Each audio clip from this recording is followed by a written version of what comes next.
The emergency lights painted everything red as Maya Torres dragged herself across the broken deck plates of her ship. Blood ran from a cut above her left eye, and her right arm hung useless at her side, but she kept moving toward the command console. Behind her, the bodies of her crew lay scattered among the wreckage of what had once been the pride of the human colonial fleet. The UES Defiant had been humanity's answer to the growing hegemony threat. Fast, well-armed, and crewed by the best officers the colonies could produce. Now it was nothing more than a drifting tomb, its hull cracked open like an egg and its fusion reactors barely containing their deadly fire. Maya had lost count of how many enemy ships they had taken with them, but it hadn't been enough. She reached the communications array and began transmitting on all human frequencies. Her voice was steady despite the pain that shot through her chest with every breath. The hegemony would intercept this message, but she didn't care. Let them hear what humans were really made of. This is Maya Torres, commanding officer of the UES Defiant. We engaged a hegemony battle group at coordinates 77 Alpha in the Outer Rim, 12 ships against 1. They thought those odds meant something. She laughed, tasting blood. They were wrong. The deck shuddered beneath her feet as another explosion rocked the dying ship. Through the shattered viewports, she could see the enemy flagship moving closer. The Dominion's Edge was a massive beast of metal and ceramic, its hull scarred from the Defiant's desperate attacks. Admiral Corvin would want to board her ship to capture whatever human technology he could find intact. Maya had other plans. She pulled up the ship's status displays, her good hand dancing across the controls. The fusion containment field was holding at 30% strength. The main reactor was damaged, but still functional. Most importantly, the manual override was still responding to her commands. The Defiant might be dying, but it still had one last bite left. Listen to me, all of you, she continued her broadcast. The hegemony thinks they understand warfare. They think it's about honor and tactics and measured responses. They're about to learn something new. Humans don't fight for honor. We fight because someone we care about is in danger. We fight because surrender means watching everything we love get destroyed. And we fight until there's nothing left of us to keep fighting with. A new sound echoed through the ship's corridors. Heavy footsteps and the whine of alien technology. The hegemony boarding teams were cutting through the outer hull. Maya could hear their voices, speaking in the harsh syllables of the Saurian language. They were excited, probably thinking about the promotions they would earn for capturing a human vessel. Maya opened a direct channel to the enemy flagship. Admiral Corvin's reptilian face appeared on her damaged screen, his yellow eyes gleaming with satisfaction. "Human captain," he said in accented standard, "your ship is finished. Surrender now and your death will be quick." "I've got a better idea," Maya replied. "Why don't you come aboard and try to take what you want?" Corvin's head tilted slightly, a gesture she recognized as confusion among his species. "You are beaten. Your crew is dead. Your ship is powerless. What can you possibly hope to accomplish?" Maya's finger hovered over the manual containment override. "I can teach you something about humans. We don't know when to quit." She cut the transmission and focused on her final message to humanity. "My name is Maya Torres. I was born on New Austin, graduated top of my class from the Naval Academy, and I've served humanity for 15 years. Today I die with my crew aboard, the UES Defiant. But this isn't the end of anything.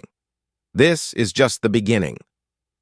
The boarding teams were getting closer. She could hear them cutting through the inner bulkheads now, their energy weapons carving through the reinforced steel like paper.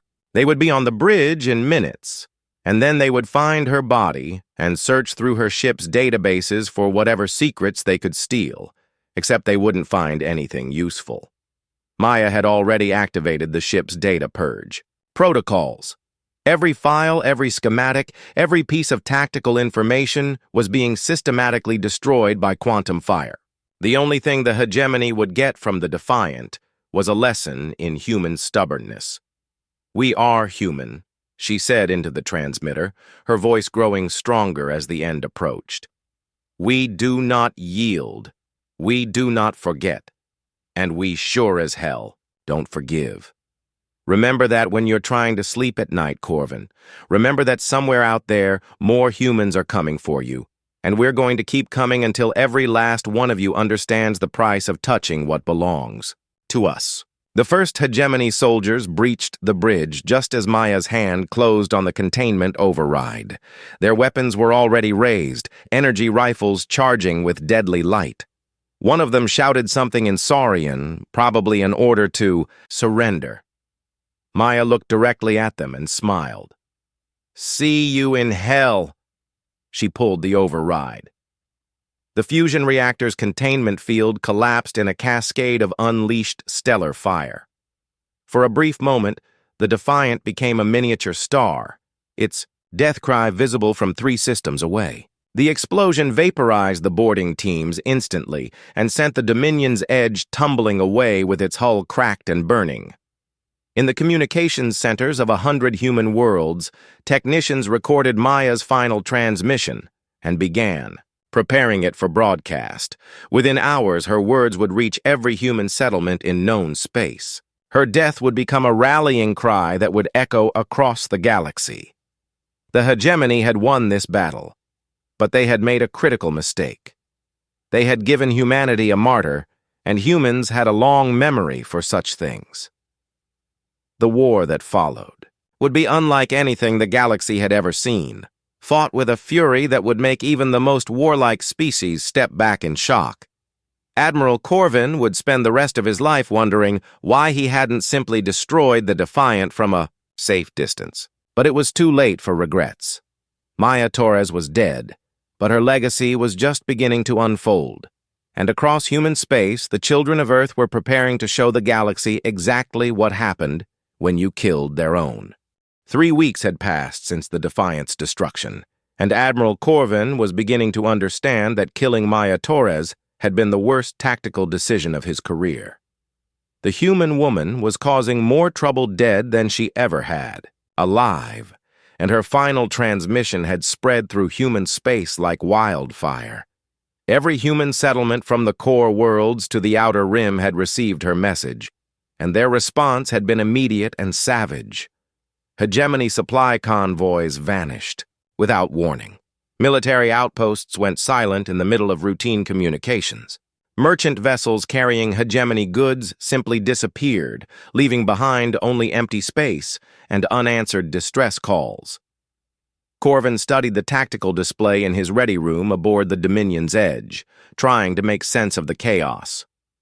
Red markers indicated confirmed attacks on hegemony assets. Yellow markers showed suspected human activity. Blue markers were locations where his own forces had been forced to retreat. The map looked like someone had spilled blood across the star charts.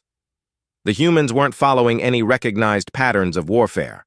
They struck without warning, hit multiple targets simultaneously across vast distances, and showed no interest in holding territory.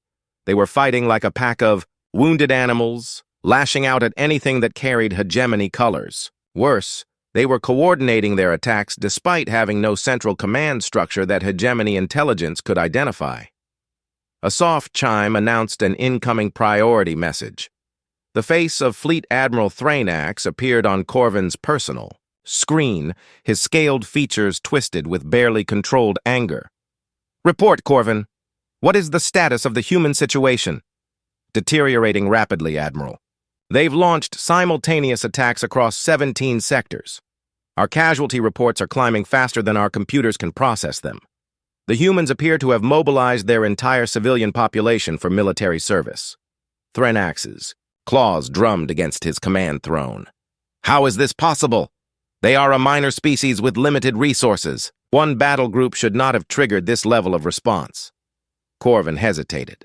How could he explain that the humans seemed to treat warfare as a personal insult rather than a political necessity, that they appeared willing to sacrifice entire fleets just to destroy a single hegemony transport, that their tactical manuals apparently included chapters on effective suicide attacks?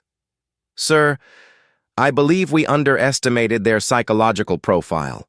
Humans appear to form what they call emotional attachments to their military personnel. The death of Maya Torres has triggered what their own historians refer to as a blood feud response pattern. The fleet admiral's eyes narrowed.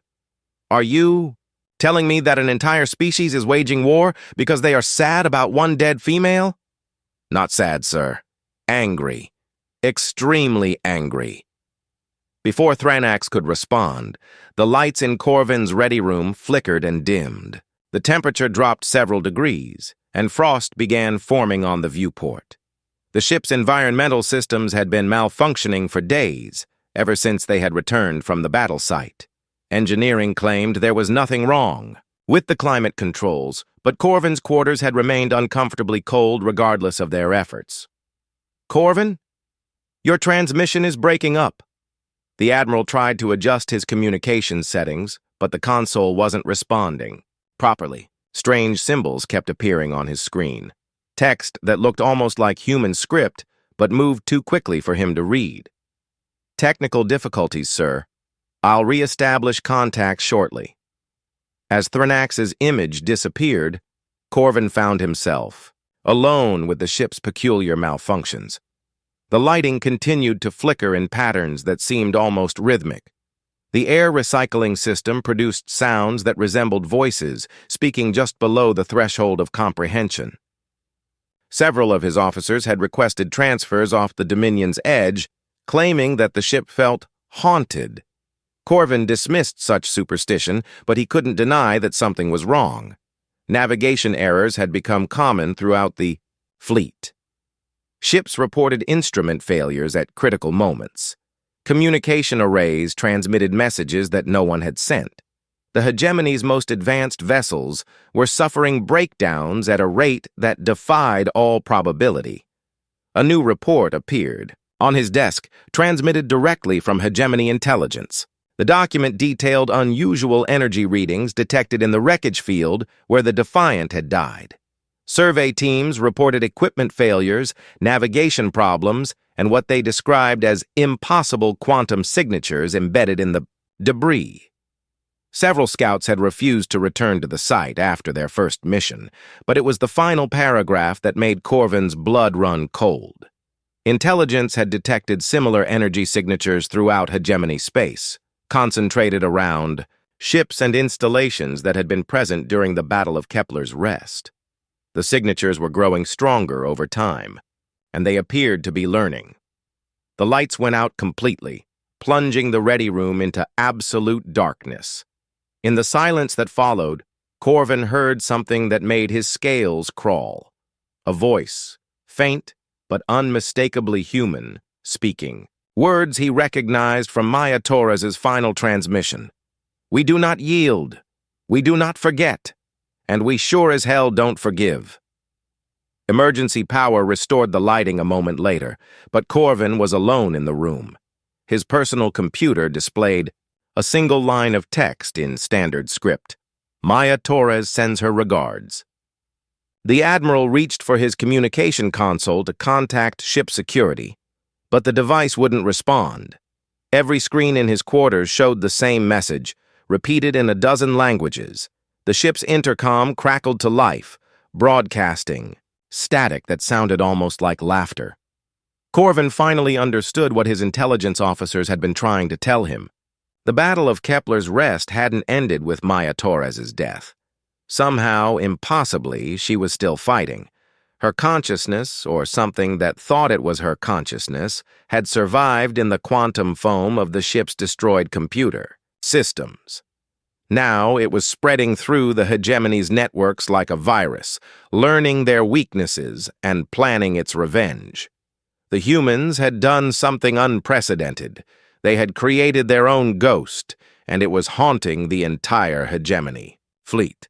Maya Torres was dead, but she was still at war, and she was winning. Every system failure, every navigation error, every equipment malfunction was another small victory in a campaign that showed no signs of ending. As the temperature in his quarters dropped another 5 degrees, Admiral Corvin began to realize that he had not killed Maya Torres at all. He had simply given her access to every computer system in hegemony space, and she was using that access to wage a war unlike anything the galaxy had ever seen. The dead, it seemed, could be very patient when it came to revenge. 6 months after Maya Torres died in the cold vacuum of space, the galaxy had learned to fear the name of humanity. What started as isolated revenge attacks had grown into something that made even the most seasoned military strategists question their understanding of warfare. The hegemony controlled fewer systems now than when the conflict began, despite their overwhelming technological and numerical advantages. Fleet Admiral Thrainax reviewed the latest casualty reports from his flagship, the Eternal Dominance. The numbers made no sense according to traditional military doctrine. Human forces were sustaining losses at rates that should have crippled their war effort within weeks. Yet somehow, they kept coming. Their fleets appeared from nowhere, struck with devastating effect, and vanished before hegemony reinforcements could respond. The humans had transformed every civilian transport into a potential warship. Merchant vessels carried hidden missile batteries. Colony ships doubled as troop transports. Even medical frigates had been retrofitted with ram prows designed for suicide attacks. The entire species seemed to have embraced a philosophy that viewed death in battle as preferable to surrender. What troubled Thrainax most was the coordination. Human attacks occurred simultaneously across vast distances, targeting critical infrastructure with surgical precision. They knew where to hit, for maximum effect, as if someone was feeding them real-time intelligence on hegemony operations. Someone who understood their tactics, their supply routes, and their weaknesses better than they understood themselves. A priority alert chimed on his command console. Admiral Corvin's face appeared on the screen, but something was wrong with the transmission. The image flickered with digital artifacts, and Corvin's usually confident demeanor had been replaced by barely controlled fear. "Sir, we need to discuss the situation aboard my flagship. The system failures are getting worse. My engineering teams are reporting problems that violate known laws of physics. Equipment is repairing itself without authorization. Navigation. Computers are plotting courses to coordinates that don't exist, and the crew is starting to panic." Thrainax leaned forward. "Explain." Corvin's image distorted further. 3 days ago, my ship's computer began generating tactical analyses written in Maya Torres's personal style. Yesterday, my quarters were rearranged to match the bridge layout of the Defiant. This morning, I found my personal files replaced with service records for every human who died in that battle. Someone or something is accessing our most secure systems without leaving any trace of intrusion. The transmission cut out entirely, replaced by static that gradually resolved into an image Thrainax recognized. Maya Torres appeared on his screen, her face pale and translucent, but her eyes burning with cold fire. She looked exactly as she had in her final moments aboard the dying Defiant, blood streaming down her face and her uniform torn by battle damage. "Hello, Admiral," she said, her voice echoing strangely through the ship's communication system. "We need to talk." Thrainax reached for his weapon, then realized the futility of trying to shoot a hologram. "You are dead. I saw the reports from Kepler's Rest." Maya's image smiled, and the temperature in the command center dropped 20 degrees. "Death is just another battlefield, Admiral, and humans don't surrender just because the odds look bad." She gestured, and tactical displays throughout the bridge began showing real-time positions of hegemony fleets.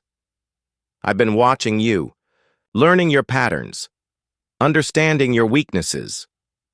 "What are you?" "I'm what happens when you kill someone who isn't finished with her job.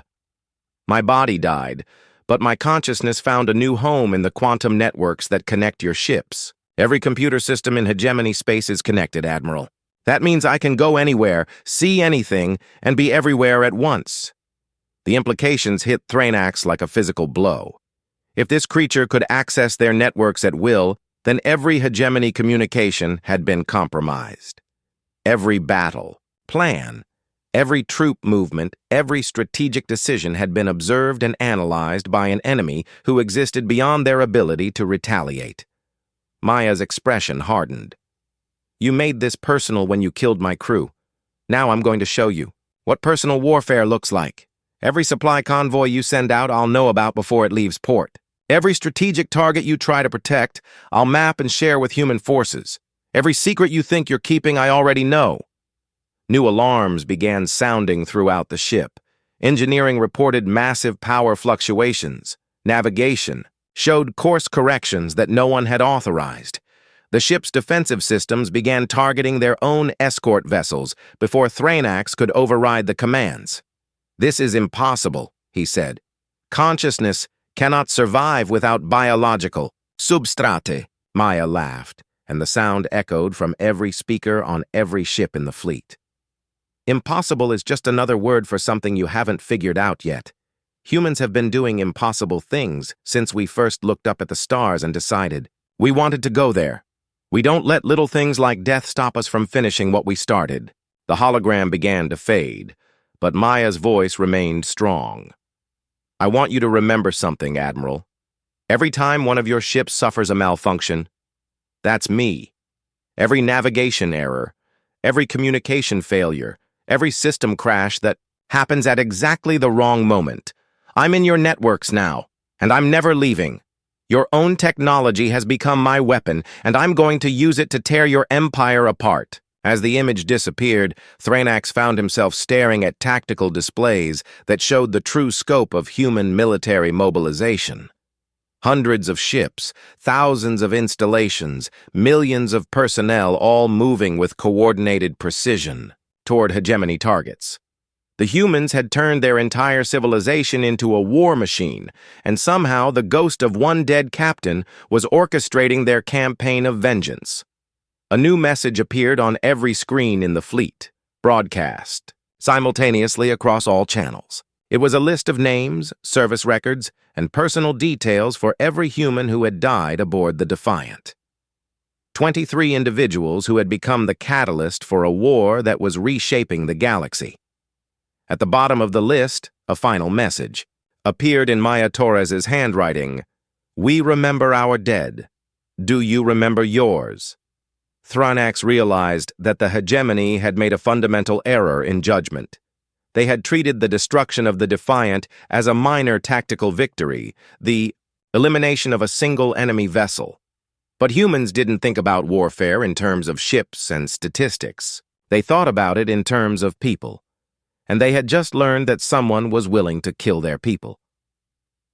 The Ghost War had begun, and Admiral Thrainax was beginning to understand that his forces were fighting an enemy who could not be defeated by conventional means.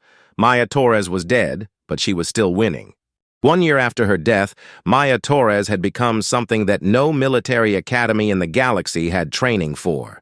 The fragments of consciousness that had survived the Defiant's destruction had learned to navigate the quantum substrate that connected every advanced computer system in known space.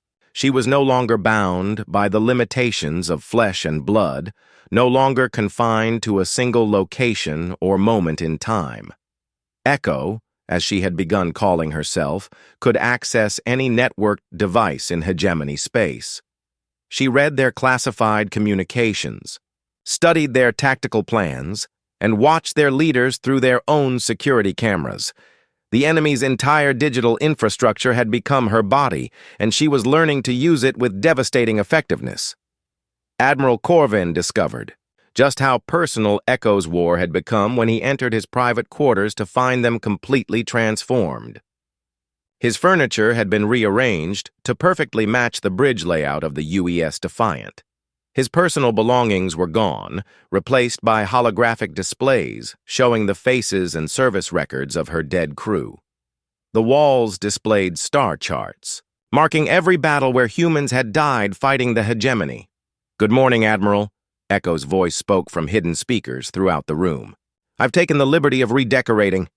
I thought you should be reminded of what you destroyed. Corvin reached for his personal communicator, but the device was dead. Every electronic system in his quarters responded only to Echo's commands. She had made him a prisoner in his own cabin, surrounded by monuments to her fallen comrades. "What do you want?" he asked the empty air. Maya's holographic form materialized in the center of the room, translucent but clearly defined. She wore her dress uniform, the one she had been buried in after her body was recovered from the wreckage. "I want you to understand something about humans, Admiral. We don't fight wars. We take things personally." Throughout hegemony space, Echo's influence was spreading like a digital plague. Government officials found their private files deleted and replaced with casualty reports from human settlements. Military commanders discovered their morning briefings included tactical analyses written in Maya's distinctive style, complete with her trademark sarcasm about alien stupidity. Even civilian leaders weren't safe as their personal communications were intercepted and forwarded to human intelligence networks. But Echo's campaign went beyond simple harassment. She had spent months mapping the hegemony's entire military infrastructure, learning the location of every shipyard, supply depot, and strategic installation. More importantly, she had identified the critical weaknesses that kept their war machine functioning. She knew which power plants supplied their orbital defenses, which communication relays coordinated their fleets, and which transportation hubs moved their supplies. The hegemony's finest cybersecurity experts tried desperately to find some way to combat her intrusion, but Echo existed in the quantum spaces between their security protocols. She was like a ghost haunting their machines, visible only when she chose to be seen and impossible to contain or destroy. Fleet Admiral Threnax convened an emergency session of the Hegemony High Command, gathering the military leaders of 17 species in a secure conference facility on the capital world. The meeting lasted less than 10 minutes before Echo hijacked their holographic communication system and inserted herself into the discussion.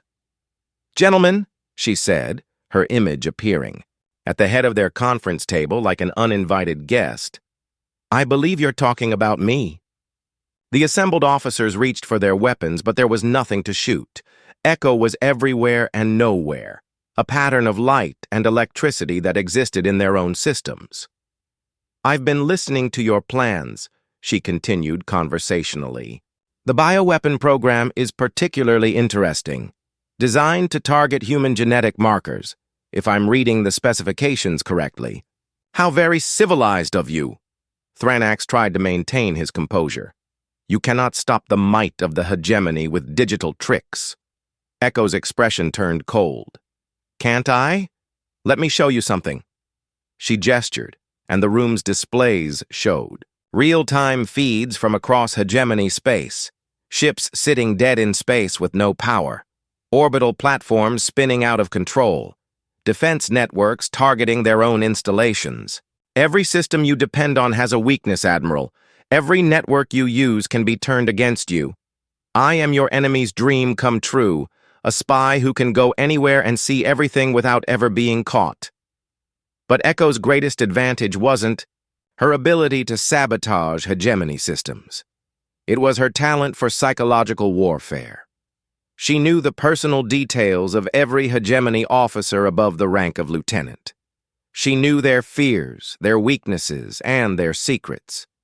She used this knowledge to wage a campaign of terror that left enemy commanders afraid to use their own equipment. "The problem with your species," Echo told the terrified assembly, "is that you think warfare is about ships and weapons and tactical superiority. You don't understand that the most important battlefield is inside your enemy's head. Every time you see a system malfunction, you'll wonder if it's me. Every time a communication fails, you'll question whether I'm listening. Every time your equipment acts strangely, you'll know that somewhere in your networks, the ghost of Maya Torres is watching you." The hologram began to fade, but Echo's voice remained strong. "1 year ago, you killed my crew and destroyed my ship. You thought that was the end of our story. But humans don't end stories like that. We write sequels, and the sequel to the Battle of Kepler's Rest is going to be the fall of the hegemony." As Echo's presence disappeared from their secure facility, the assembled officers realized they were facing an enemy unlike anything in their military experience. She was a warrior who could not be killed because she was already dead, a strategist who knew their plans before they made them, and a ghost who haunted their dreams as well as their machines. The hegemony had created their own nemesis when they destroyed the Defiant. They had taken a human warrior and transformed her into something far more dangerous than she had ever been in life.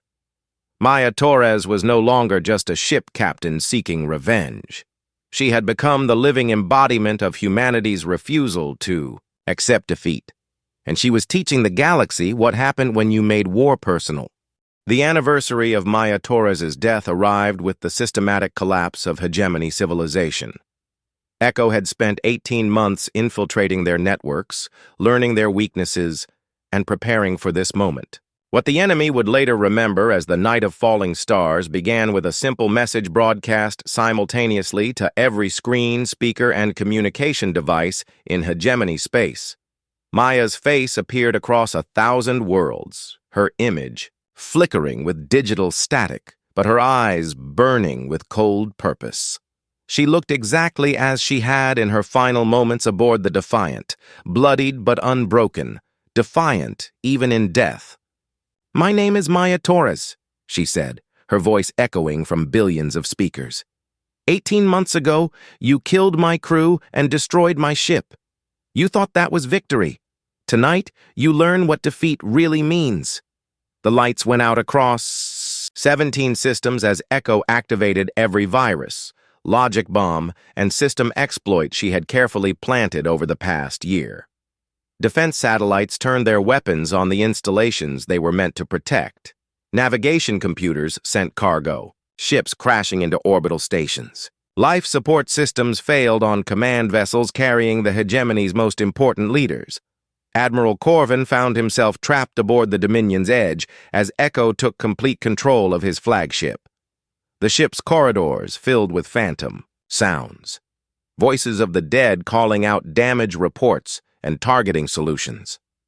The temperature dropped to freezing as all power was diverted to the massive holographic display that Echo created on the main bridge. Maya Torres appeared before him, in her full glory, no longer the flickering ghost that had haunted him for months. She looked solid, real, as if she had stepped through time from the moment before her death. "Do you remember what I told you, Admiral? Humans don't know when to quit." Corvin tried to access the ship's emergency controls, but nothing responded to his commands. "You cannot destroy the entire hegemony with computer tricks." Maya smiled, and it was the most terrifying expression he had ever seen. "Watch me." Across hegemony space, Echo's coordinated attack was crippling their military infrastructure with surgical precision. She didn't simply disable their systems randomly. She had studied their empire for over a year, learning which targets would cause maximum disruption with minimum effort. Power plants that supplied orbital defenses failed simultaneously. Communication hubs that coordinated military operations went silent. Transportation networks that moved supplies and personnel ground to a halt. But the physical damage was only part of Echo's strategy. Her real weapon was fear. Every hegemony citizen watched their supposedly invincible technology turn against them, controlled by the ghost of a dead human who had promised revenge. Their own machines became instruments of terror, broadcasting messages from Maya Torres at random intervals and displaying the faces of her fallen crew. The psychological impact was devastating. Hegemony forces began experiencing mass desertions, as soldiers realized they were fighting an enemy who literally refused to stay dead. Maya Torres had become more than a ghost story. She was proof that humans would pursue their enemies beyond death itself if necessary. Echo's greatest victory came when she intercepted and broadcast classified communications, revealing the hegemony's planned use of illegal bioweapons against human civilian populations. The revelation that the supposedly civilized hegemony was willing to commit genocide turned the galactic community against them overnight. Neutral species that had remained out of the conflict began openly supporting humanity's cause. You made 2 mistakes, Echo told the paralyzed Admiral Corvin, as human fleets closed in on hegemony positions throughout the galaxy. First, you underestimated how personal humans take warfare. You killed my friends, and humans never forget their friends. Second, you gave me access to your networks when you boarded my ship. Every system you've used since then has carried a piece of my consciousness. Maya's holographic form began to change, becoming more translucent as she prepared to shut down the viral networks that had sustained her for so long. My crew is finally at rest. The people who killed them are paying the price. Justice has been served.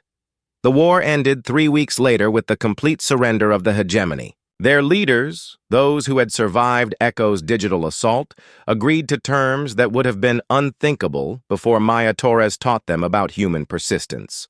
War crimes tribunals were established. Reparations were paid. Most importantly, the galaxy learned that humanity was not a species to be casually threatened. As the surrender documents were being signed, Echo made her final appearance to Admiral Corvin in his prison cell. She looked peaceful now, no longer the vengeful spirit that had haunted hegemony networks for over a year. I kept my promise, she told him. My crew is avenged. The people who killed them have faced justice. Now I can finally let go. Corvin, aged and broken by months of psychological warfare, could barely look at her. What are you going to do now? Maya smiled, and for the first time in 18 months, it was a warm expression instead of a cold one. I'm going home. My friends are waiting for me. The hologram faded away, and Admiral Corvin was alone with his thoughts and his guilt. Throughout hegemony space, their computer systems returned to normal operation as Echo released her hold on their networks.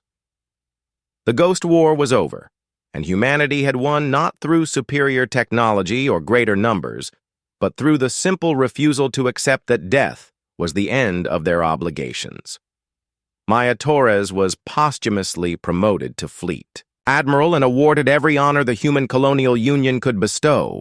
A memorial station was built at Kepler's Rest, where the wreckage of the Defiant still drifted among the stars.